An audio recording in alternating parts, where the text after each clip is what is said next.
السلام عليكم ورحمة الله وبركاته.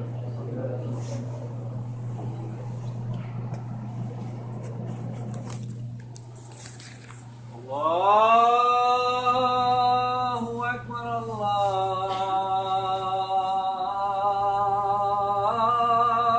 الله أكبر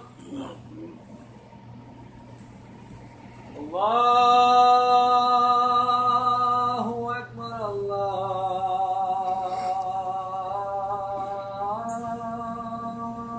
أكبر. أشهد أن لا إله إلا الله.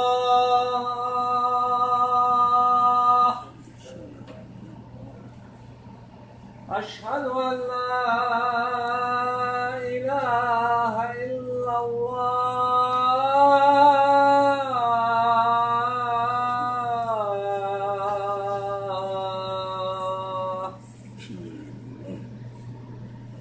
أشهد أن محمدا رسول الله.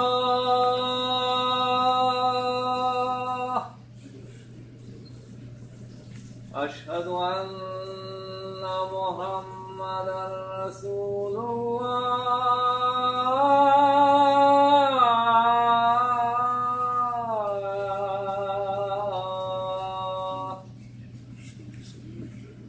حي على الصلاة.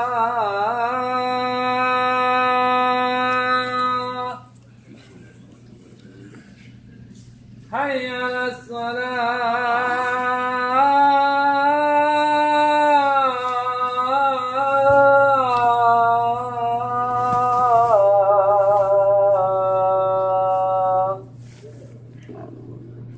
حي على الفلاح.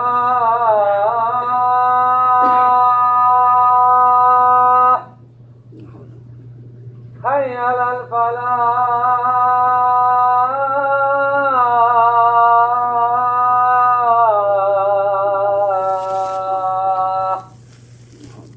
الله أكبر الله أكبر. لا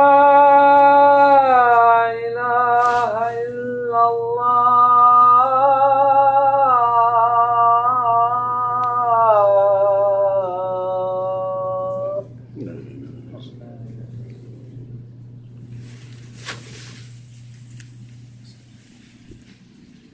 الحمد لله نحمده ونستعينه ونستغفره ونعوذ بالله من شرور أنفسنا ومن سيئات أعمالنا.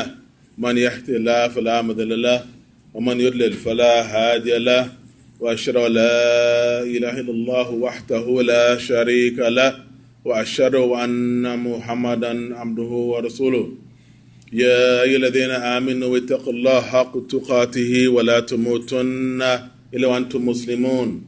يا أيها الناس اتقوا ربكم الذي خلقكم من نفس واحدة وخلق منها زوجها وبث منهما رجالا كثيرا ونساء واتقوا الله الذي تساءلون به والأرحام إن الله كان عليكم رقيبا. يا أيها الذين آمنوا اتقوا الله وقولوا قولا سديدا يصلح لكم أعمالكم ويغفر لكم ذنوبكم ومن يطع الله ورسوله فقد فاز فوزا عظيما. أما بعد إن أصدق حديث كتاب الله عز وجل وأحسن هدي محمد صلى الله عليه وسلم وشر أمور محدثاتها وكل محدث في الإسلام بدعة وكل بدعة ضلالة وكل ضلالة في النار. All praise is due to Allah Azza wa Jal. We praise Him and we extol Him and we send afdal salatu salam on the Rasulullah khair khalqillah wa ala alihi wa sahabi matabi huda. I bear witness that there is nothing worthy of worship except Allah Ta'ala, and I bear witness that Muhammad ibn Abdullah is his slave and his final messenger. Amma bad. Bear the most truthful of speech is the book of Allah, and the finest guidance is that of Muhammad sallallahu alaihi wasallam, and the most evil of affairs are the newly invented ones, bid'ah. and every bid'ah is a going astray, and every innovation leads to the hellfire. Wasal al-afiyah wa thabat. Last week, for those of us who were not in attendance, we spoke about the importance of tazkiyat an-nafs, purifying our souls, which means that we try and make ourselves better, in a better state than it was initially.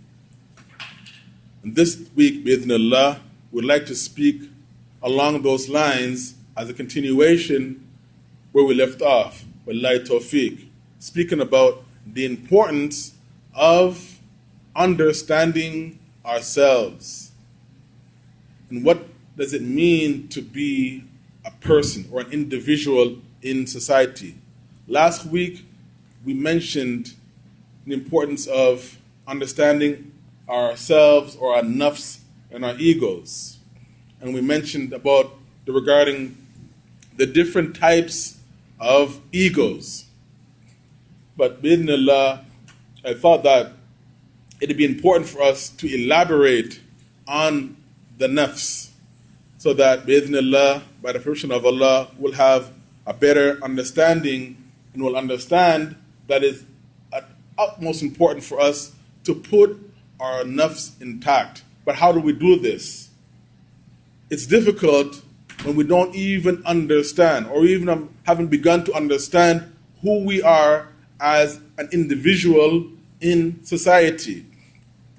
As we mentioned last week about or regarding the shaitan, and that the shaitan, he has a strong force in enticing us towards evil and leading the human beings astray if we allow ourselves to follow his footsteps.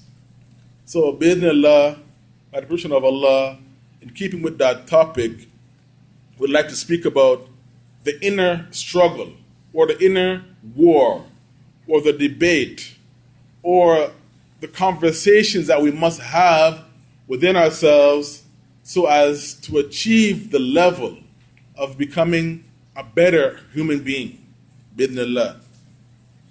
Because many of us are living in society as our face or another head in the crowd. And we rarely look at ourselves as an individual, as a person in society. And out of force of habit, many of us act in a certain way that's expected of us to act in and amongst our peer group or our friends or our classmates or our co-workers. And when we act out of tune or we act out of the norm, we like to blame that mishap on the shaitan. And us as believers, as Muslims, we understand that the shaitan is only able to whisper suggestions to us. And we cannot and we should not be in the habit of blaming the shaitan for the mistakes that are emanating from ourselves. So with that said, we have to understand that shaitan's power is limited to suggestion, also known as waswasa. Allah Azza wa Jalla mentions this war, this debate, this constant struggle that has begun in the heavens with our father Adam, alayhi salam, and his wife Eve.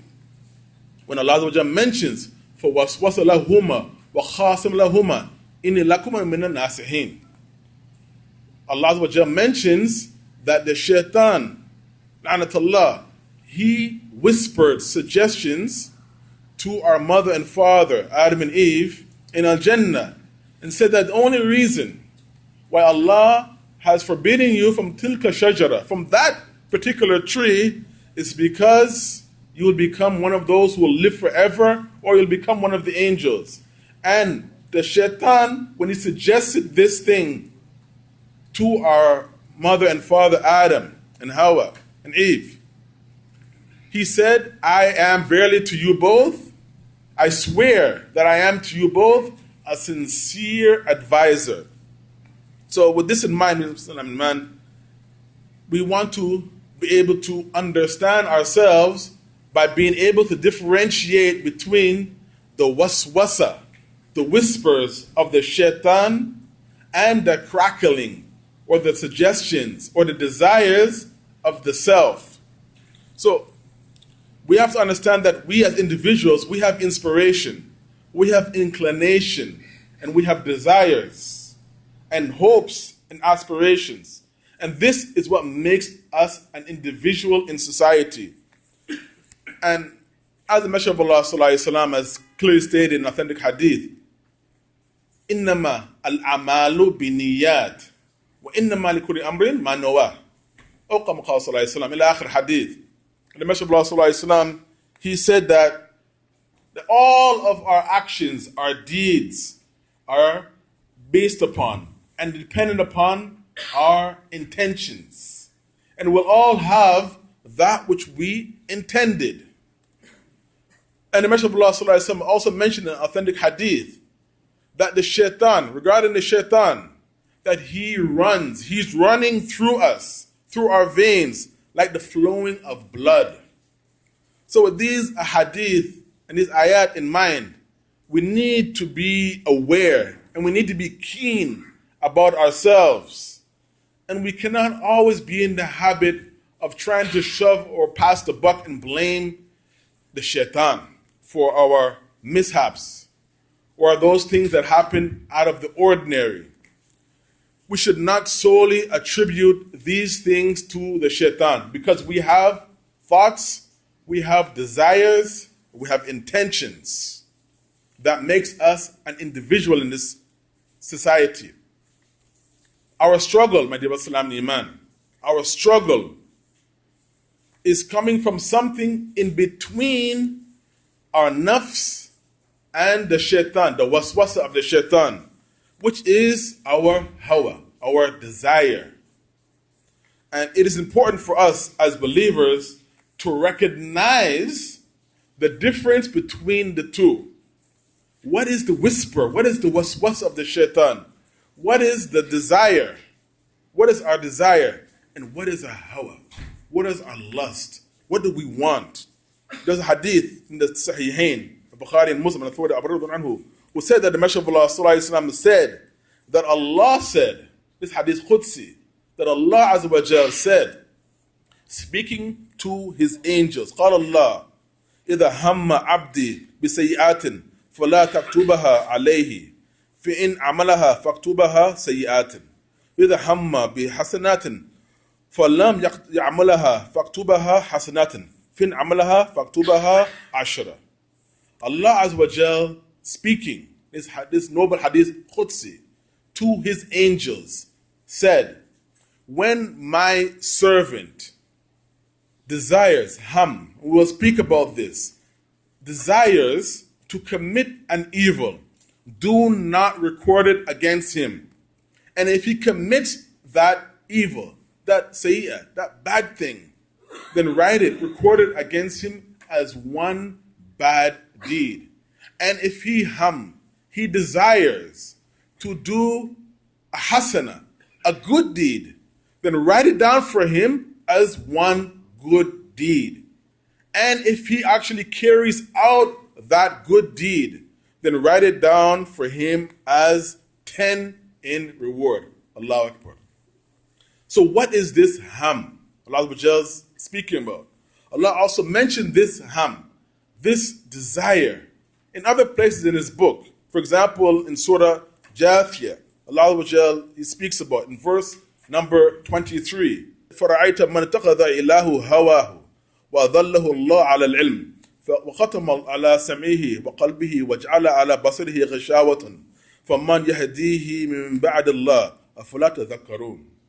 Allah says, have you not seen him who takes his hawa as his Lord, as his God, who takes his own desires as his God? So Allah left him astray upon knowledge of himself, and sealed his hearing, his heart, and put a covering over his sight. Who then will guide him after Allah? Will they not then understand themselves. As a result, Allah was just speaking. As a result of a person taking their their hawa, their desires, their lust, their inclinations, instead of the hidayah, the guidance which Allah sent down to us in the Quran and Sunnah. Wallah alhamd, we've been blessed that we have the kitab and the sunnah of the Messenger of Allah sallallahu alaihi wasallam with us. We have the kitab and we have the breath of the Prophet sallallahu alaihi wasallam written down in the authentic narrations of the Prophet sallallahu alaihi wasallam. So there's no need for us, after knowledge of these things, to go astray by acting out and then trying to place the blame on society or societal norms or the shaitan or keda, so on and so forth. Allah Azza and His Messenger Sallallahu Alaihi Wasallam has warned us in many places in His book and in the Sunnah of the evil results of taking our own desires as a God, or putting our desires in front of the revelation. And we have to understand that when we reach a certain stage of understanding as an adult, then we should not do that thing. We should not blame our actions on where we're from or how we've been brought up. It is important that we are able to differentiate between our egos and our nafs and the waswas of the shaitan.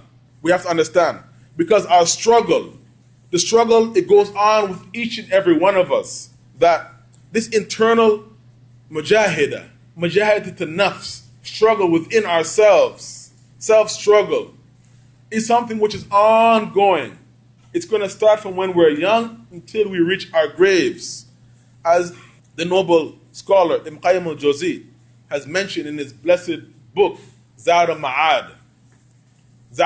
He mentioned that the jihad, or also translated as struggle, it has 4 stages. And the first stage, the most important stage of this mujahidah, struggle, is the struggle against oneself. And then we have the jihad, or the struggle against the shayateen.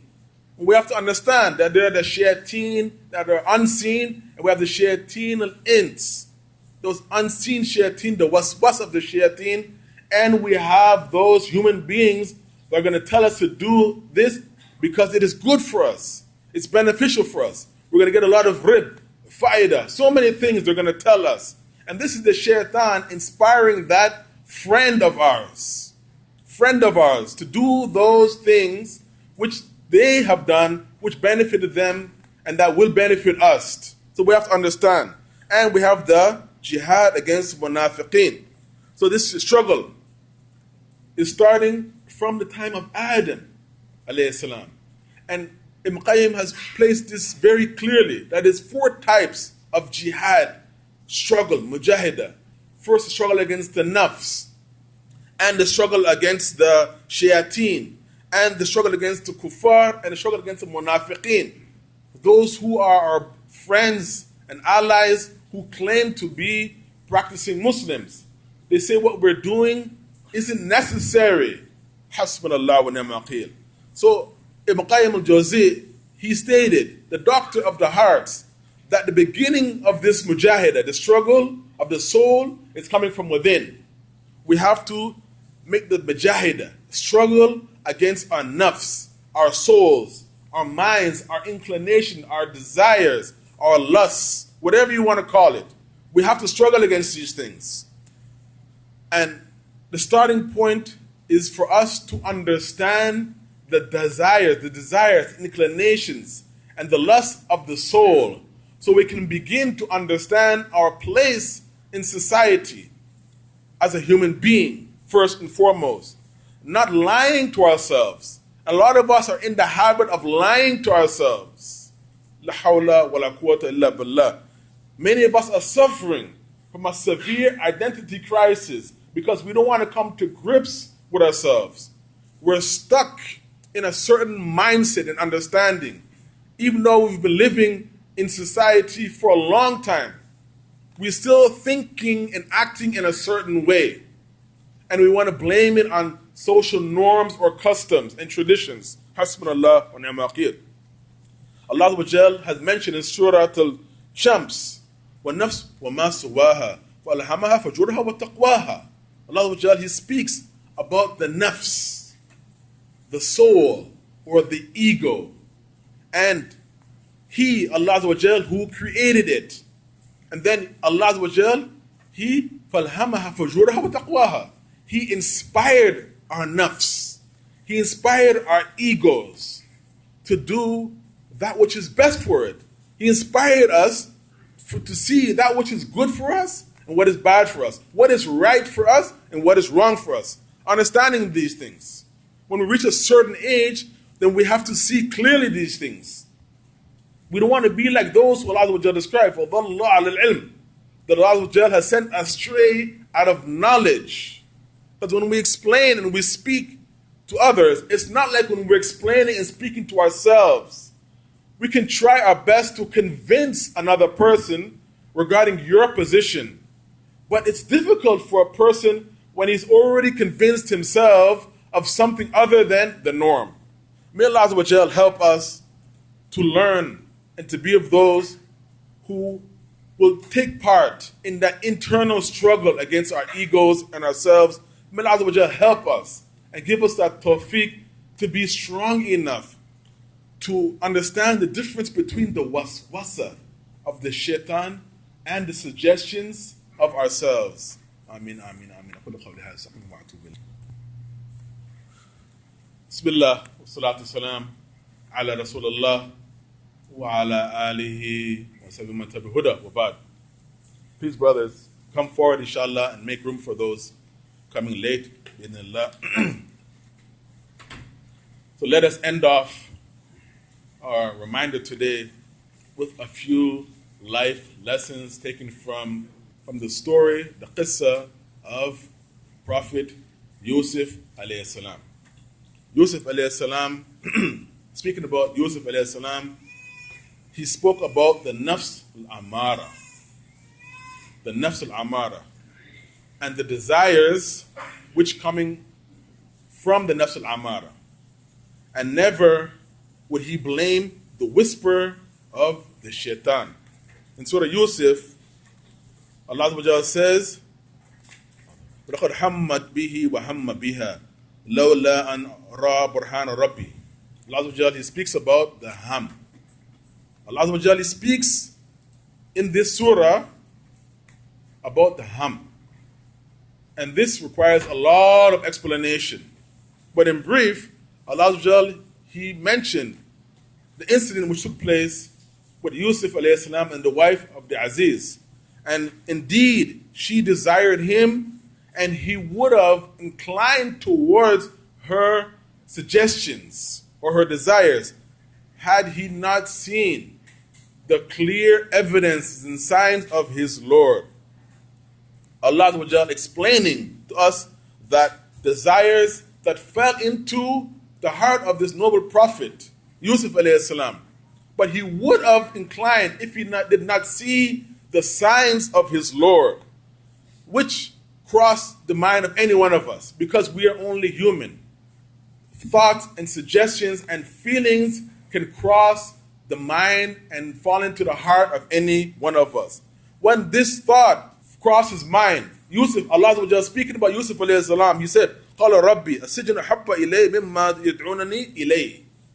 Yusuf alayhi salam, when this thought crossed his mind, he made dua, sincere supplication to Allah Azza wa Jal, and he said, "Oh my Lord, Ya Rabbi, the jail, sijin, is much more pleasing to me than those things that they are inviting me toward."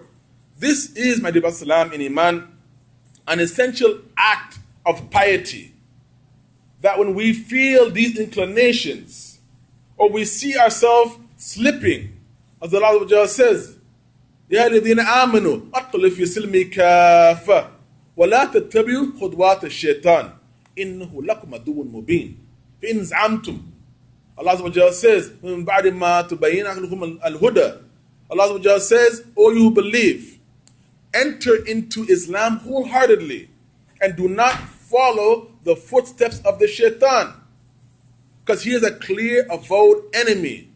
If we slip, Allah says, if we slip, then we have to know that Allah, He's watching us. He's mighty, He's strong, He's powerful. Allah speaking about Yusuf alayhi salam. If he did not see the signs of Allah, of falling for this inclination, for this woman's suggestions, and what fell into his heart, he would have been one of those who were astray and lost. So he made dua and he asked Allah the sijin, the jail is much more pleasing to me than what they are calling me towards. Allahu Akbar. Many of us, how many of us, we have to be honest with ourselves. When we see the evil, that we do not fight it, we do not even try to resist it. We try and allow and fool ourselves into believing that we're strong or we're adults, we're mature adults, we can stay into this situation. Allah He's telling us, what was the dua of this noble prophet? He asked for the sijin. If we want to be true, then we have to be acting in a true act of piety. And we have to be true to ourselves before we can be true to anybody else. And we have to imprison ourselves. And this is the true freedom of the nafs. When we imprison ourselves from the desires and inclinations of this life. After Yusuf alayhi salam spent time in the sijin, and the Mufassirin said that Yusuf alayhi salam, he went in as a young lad and he came out of jail, out of prison as a big man. Some say 15, some say 17, some say over 23 years he spent in sijin. And this is just like the noble Shaykh al-Islam Ibn Taymiyyah. He said when he was sijin, if they were to lock him up in sijin, this is a khalwa. This is a seclusion for me where I can make my ibadah. If they were to let me go or they would set me free by giving him martyrdom, killing him, this is martyrdom for him. When he was in sijin, the time they took away his pen, he said, now I feel that I'm in prison. Because he couldn't let the knowledge flow from his heart onto the ink and he can pass on the knowledge. Yusuf alayhi salam spent many years in sijin. And then after an inquisition, the king realized that Yusuf alayhi salam was an innocent man. And listen to the reply of the women. They said, وَمَا أُبَرِّي نَفْسِي إِنَّ نَفْسَ الْأَمَّارَةٌ بِسُوءٍ إِلَّا مَا رَحِمَ رَبِّي إِنَّ رَبِّي غَفُورٌ رَحِيمٌ. And the woman, they said, I do not free myself from blame because the nafs is always wishing and inclining towards evil, lust, desires, inclining towards these things. And this is what made me be desirous of seducing Yusuf alayhi salam. Verily the nafs is always inclining towards evil, except for those who Allah had given mercy to. So with this warning, my dear brother Salam Iman, we should never ever try and play pious with ourselves or with other people. The first person we have to be true and honest with is with ourselves. We can never ever be true and honest with Allah until we become true to ourselves. We can listen to the advice of others, and we should listen to the advice of others. But in the end, it's going to be us standing in front of Allah Azza wa Jal. As Allah Azza wa Jal says in Surah Al-Naziyat, وَأَمَّا مَنْ خَافَ مَقَامَ رَبِّهِ وَنَهَى النَّفْسَ عَنِ الْهَوَى فِإِنَّ الْجَنَّةَ هِيَ الْمَأْوَى. Whoever holds himself back out of fear of Allah, out of fear of standing, the time we're going to stand in front of Allah, and forbids his nafs from following his hawa, then our abode will be the Jannah. This is the point, my dear Salam Iman, that I want us to understand, is that we have to be able to differentiate between the nafs and the waswas of the shaitan and the inclinations of ourselves. What do we really want in a situation? Many of us are in a situation that we do not want for ourselves, but rather than trying to take ourselves out, we stay in that situation by claiming that we are strong, and if anything happens, we'll just blame it on the shaitan. Hasbunallah wa ni'mal wakeel. We have to understand, and I want to leave us with another hadith which is Sahih Muslim, that the Messenger of Allah sallallahu alaihi wasallam said, "Huffat al-jannah bi makari, huffat al-nar bi shahawat." That the covering or the surrounding of the Jannah, around the paradise, is makarih, those things which we dislike. And the covering around the Jahannam, the hell, is the shahawat, following the desires. So may Allah Azza wa Jal help us and give us the tawfiq to recognize when we're in a bad situation and take ourselves out of it. May Allah Azza wa Jal bless us and help us to overcome our racial and cultural barriers, which at times will bring us down a road that we ourselves don't want to be in. May Allah Azza wa Jal give us the strength and the ability to stay away from those evil inclinations of the shaitan. Amin, amin, amin. Inna Allah wa malaikatu saluna ala nabi. Ya ayyuhalladhina amanu. Sallu ala Allahumma salli ala Muhammad wa ala ali Muhammad. Kama sallaita ala Ibrahim wa ala ali Ibrahim innaka Hamidum Majid. Allahumma barak ala Muhammad wa ala ali Muhammad. كما باركت على إبراهيم وعلى آل إبراهيم إنك حميد مجيد ربنا آتنا في الدنيا حسنة وقنا عذاب النار.